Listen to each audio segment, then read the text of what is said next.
Hello, friends. This is the Netarts Friends Church podcast. We are Jesus people, Kingdom of God people, welcoming, yearning, sharing. And we're glad you're connecting here with us. We'd love to connect in person as well. If you're inclined to support this podcast or for more information, just hop on over to netartsfriends.org. That's netartsfriends.org. Let's jump into today's sermon. One of the ways that we mark the passage of time is by shared activities that we do week after week, month after month, year after year. It might be processing apples as a family, it might be mushroom harvesting, sitting down to cheer for your favorite sports team, a regular family game night, a fall girls weekend, annual couples conference, small group you meet with regularly, worship gatherings, 3 Capes relay, annual trip to music festival with friends, annual MDS service trip, Christmas at grandma's house. Our shared rituals do more for us than we even realize. They don't only mark the passing of time, they give us a sense of belonging, they bring us together, they offer moments of reprieve and relief from the pressures of daily life. They bring a sense of predictability and constancy to a life that can feel chaotic and unpredictable. Like no matter how crazy life gets, when you're doing this shared ritual, you feel like it's some kind of reprieve. Our shared rituals connect us to a meaningful past. They infuse us with hope for the future. When we engage in our shared ritual, we feel like everything's going to be all right. There's a social psychologist, Shira Gabriel, who calls our shared rituals choreographed events. And that means there's a story behind the actions. We're acting out something with a deeper meaning. Like the football game that you're watching isn't only about yards and downs and extra points, it's about struggle and overcoming. Or those mushrooms that you are hunting and then frying up, it's not just that you enjoy the taste of fungus, they're about seeking and finding, and gratitude and provision and nature and bounty. Our shared rituals somehow have something to say that's larger than what they actually are. They have something to say about life. Somehow there's a connection to the divine, the sacred. Even tailgate parties include Hail Mary prayers. Our shared rituals transport us. They give us a feeling of transcendence, like this is a moment beyond the ordinary. Somehow there's a story and energy and emotion that causes us to feel connected to others, self, life, the sacred, our creator.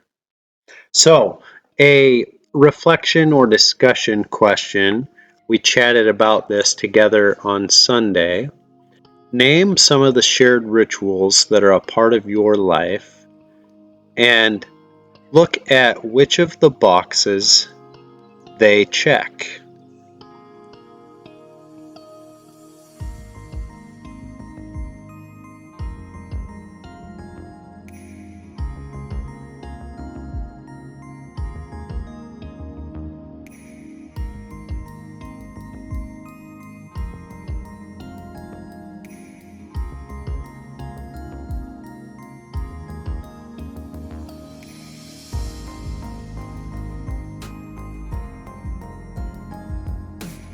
There's a shared ritual that Luke tells us the family of Jesus used to take part in every year, along with their friends and relatives.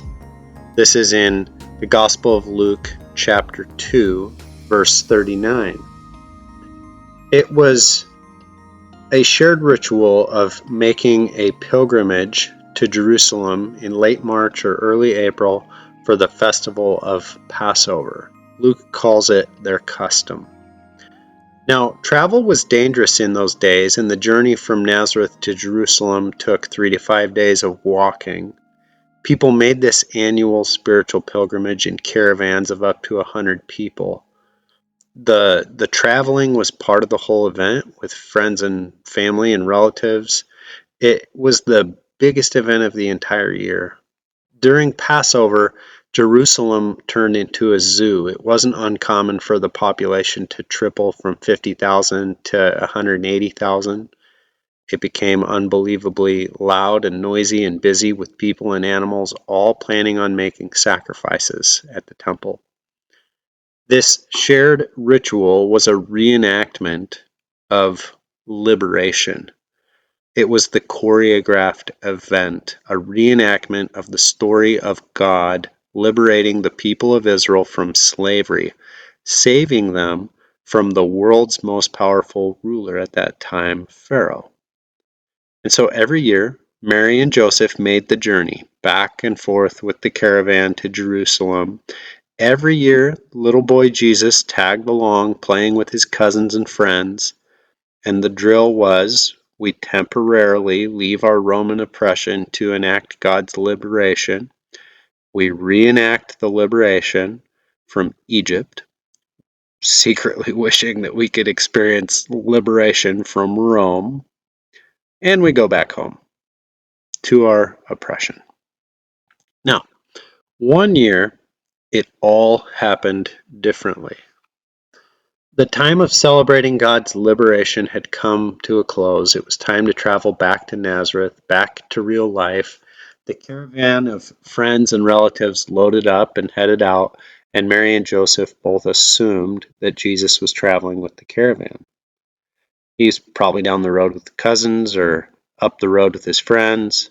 But after an entire day of walking back towards Nazareth, neither Mary nor Joseph had seen Jesus. You can begin to imagine the panic rising as Mary and Joseph frantically asked aunts and uncles and friends and neighbors and cousins, was Jesus traveling with you today? Have you seen him at all? And everyone gave the same answer. No, I haven't seen him. And suddenly, the trip that was supposed to be the high point of the year was beginning to feel like a nightmare. Mary describes this experience of losing Jesus with a word. It's odunao. The most literal translation is intense pain, anguish. As an emotional experience, it becomes acute torment, mental distress, suffering. We're talking about this is a serious anxiety or panic attack. I personally know what it feels like to lose a child. I remember how I felt while out on a hike on the Wilson River when Cooper disappeared. This photo comes from near where this story takes place, but not exactly where it took place. I can distinctly remember the last time that I saw Cooper. He was about 40 to 50 yards ahead of me. He was kind of skip walking, if that's a thing, towards a pinnacle where the trail's about, I don't know, 100 to 200 feet above the river, and it takes a big bend, and then it heads down along the river. We were probably 3/4 of a mile away from the trailhead or so. So I came up to the place where Cooper had been standing just moments ago, and I looked on down the trail, and no Cooper. I thought, that's odd. I thought, well, maybe he's just out of view. But the farther Molly and I hiked, and the farther we could see down the trail, we realized we can't see him anywhere. And we began yelling for Cooper. Now we were along the river, and so it's hard to really hear very well. We picked up our pace and began running down the trail, calling as we ran. Maybe we just needed to catch up with him. But no Cooper. We began to think the worst had happened. Maybe he had fallen off a ledge somewhere back behind us. It was a steep, rocky hillside. We decided to split up. Molly and I went running in two different directions because we didn't know. Maybe he fell off the trail and was behind us somewhere. So we went down the trail and up the trail, shouting Cooper's name as loud as we possibly could. And if you want to clock my fastest mile time, have me lose my kid. I was charged with adrenaline and I was booking it. And I remember the vivid images that came to my mind as I looked down these rocky bluffs and steep ravines, trying to imagine what would Cooper's body look like if he had somehow slipped off the ledge and fallen off a trail. What would his body look like down there? Would I be able to see him, or is it too steep right here? And what if he's down there knocked out or broke his neck, or worse? What if he can hear me but he can't respond? What if he fell and slid into the river? And interspersed with those thoughts, I was playing the last time that I had seen him in my mind and trying to think of any clues to where he might be and praying that it wasn't the last time that I would ever see him. I remember my eyes scouring the ground for paw prints, blood. What if a cougar grabbed him in an instant and carried him off into the woods, or would a black bear do that? I remember thinking, what if it was a person? What if a person got him? I could handle thinking about what might happen if I found him with a cougar or fallen off a rock ledge. I didn't want to think about a person. I was trying to fend off what it would feel like, thinking I'm going to have to get back to the car here in a little bit and go find service and call 911, and we're going to have search and rescue out here scouring the hills for my son's body. Mary calls this experience intense pain, anguish, torment, distress, suffering. And I say, Amen, Mary. That's exactly what it is. Can you begin to connect with this feeling at all? Mary and Joseph rushed back to Jerusalem, which meant truly dangerous traveling. It meant leaving the safety of the caravan at a time when traveling on these roads was not safe. It meant the holiday was officially over. I wonder, did they try traveling through the night, or did they wait until morning to retrace their steps? Had they lost Jesus somewhere on the trail? Had Jesus come up around a bend and marauders saw an opportunity and snatched him? Was Jesus still back in Jerusalem? Mary and Joseph didn't have a couple miles of river trail to search. They had 20 miles of beaten down pilgrimage path, and then they had a city that had tripled in size a few days ago, and in a matter of days would be emptying out again, with people leaving in every direction. And there was no 911 hotline to call. There was no search and rescue to call. What if Jesus had been kidnapped into slavery? This is at a time when slave trade wasn't just a black market activity, it was a booming industry that was out in the open. Why wouldn't a slave trader come to Jerusalem at Passover to see who they might nab to sell as a slave? And who better than a 12-year-old boy? Historian Nell Irvin Painter reports that when ancient sources speak of the beauty of slaves, they aren't talking about girls, young women. They're talking about good-looking little boys. Jesus was a prime candidate. Nell Irvin Painter reports that thousands of children entered the slave market every year. And so I can just see Mary and Joseph replaying in their mind the last time they saw Jesus over and over and over. Would they ever see him again? What does it feel like to have had Jesus and lost Jesus, possibly forever? Now, I want to pause the story at this point. I want to zoom out. Yeah, this story happened at a particular place in a particular time, and this is a story that happens all the time. It isn't so much a story about a Jesus who hides from us. It's a story about our own lack of awareness.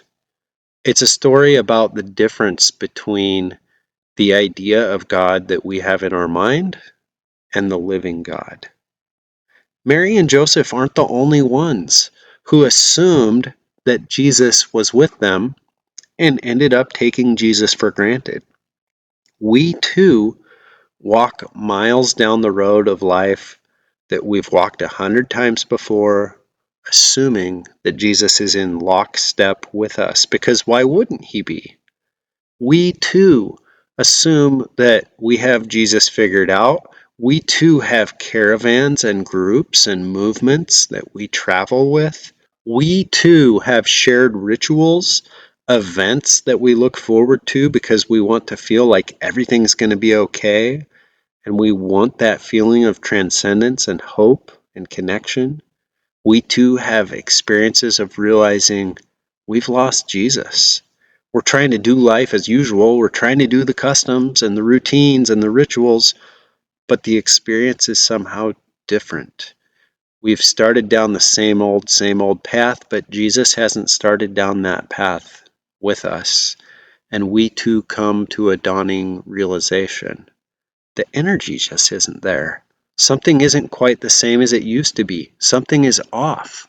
We've lost Jesus. The music festival that used to be so moving was kind of a dud this year. Or you went to the annual girls' weekend, but you felt alone. Or the tailgate party that used to feel so life-giving felt empty. Or the conference you always look forward to felt dry.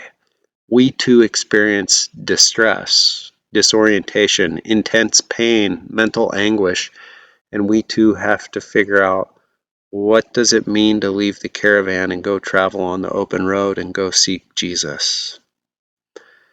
Now, it isn't that we've intentionally walked away from Jesus. We haven't. Often we're in the middle of doing our very best to do what we know.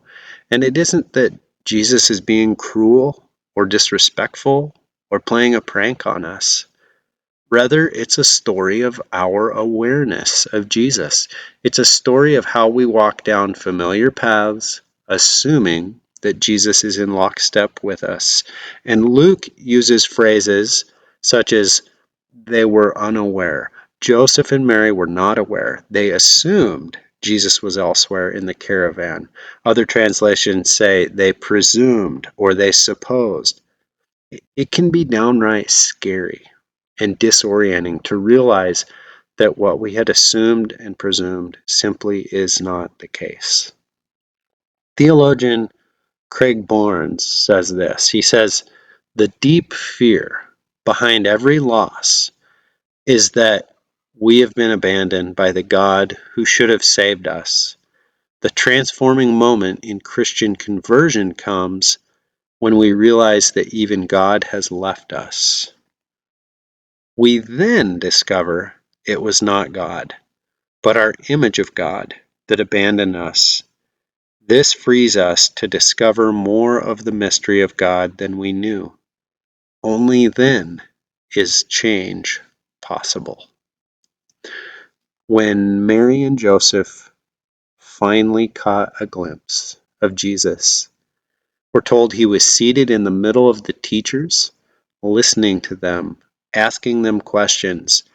Everyone who heard him was amazed at his understanding and his answers.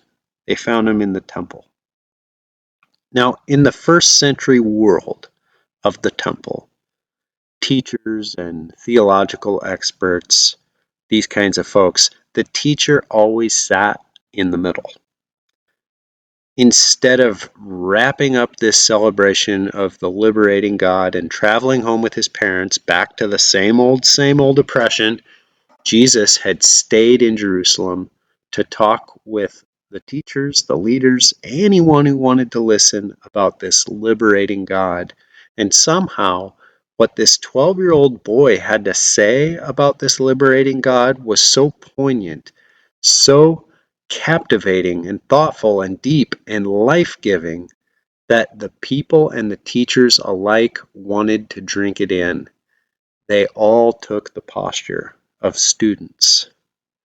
But the teaching came to an abrupt end as Jesus' parents rushed in, and Mary blurted out, "Son, why have you treated us like this? Your father and I have been anxiously or in literal pain searching for you." And yes, by the way, we found Cooper. He had booked it to the trailhead. But this brings us to the very first recorded words of Jesus in the entire Bible. He says, "Why were you looking for me? Didn't you know I had to be here dealing with the things of my Father?" And yeah, we can call this a story of Jesus coming into his own and growing up and realizing his relationship with God. But there's more here. And Mary admits it. She says, "We didn't understand at the time. We had no idea what he was talking about." But she also says she treasured this experience. She held on to it. Now, not to get too homeworky here, but the literal Greek sentence of Jesus goes something like this. His words are, "Why were you looking for me? Didn't you know that I had to be in the of my Father?" Uh, in the what of your Father? Like, excuse me, Jesus, please finish the sentence.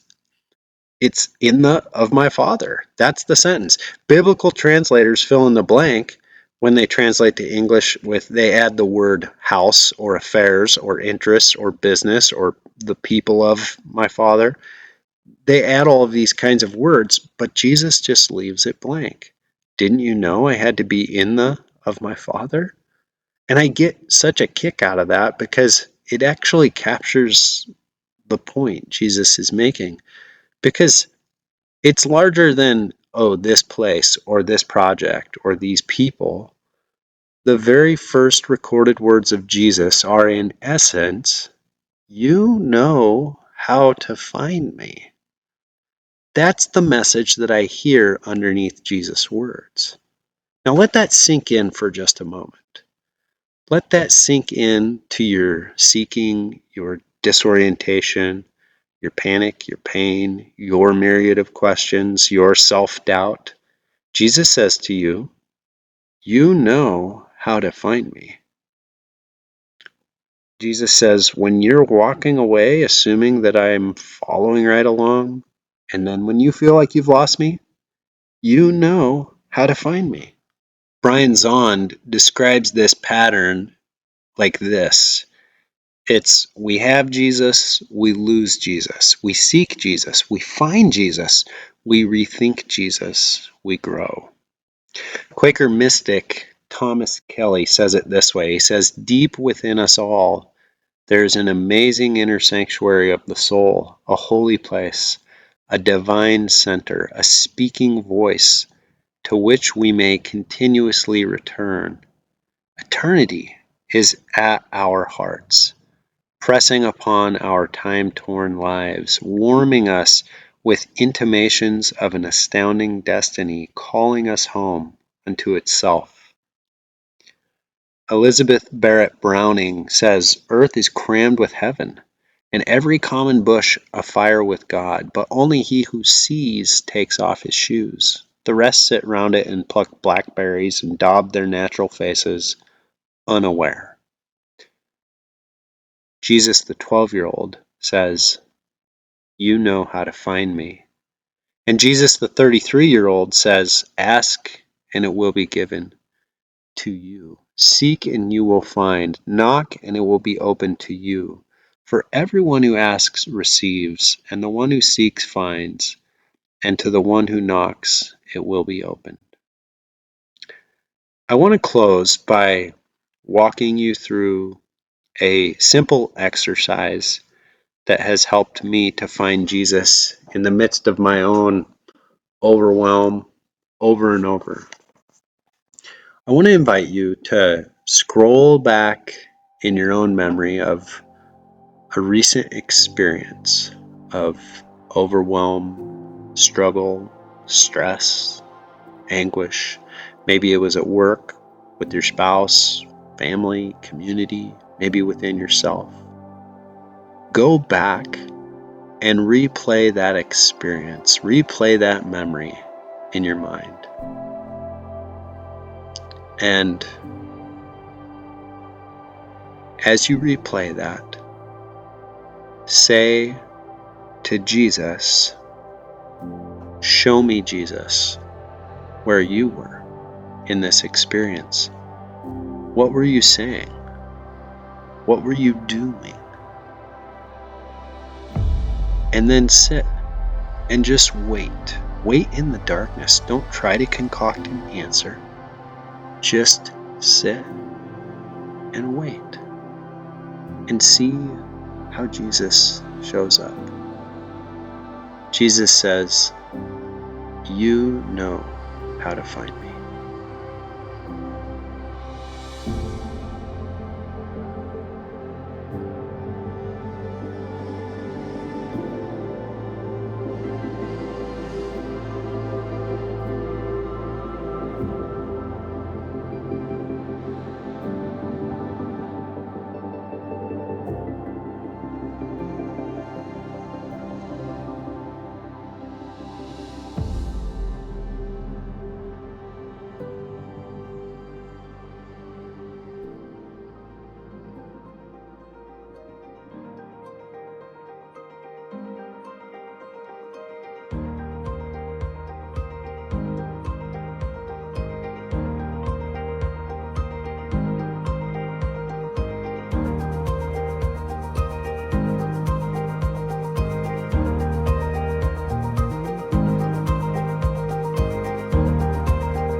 Thank you for joining us for a Sunday sermon from Netart's Friends Church.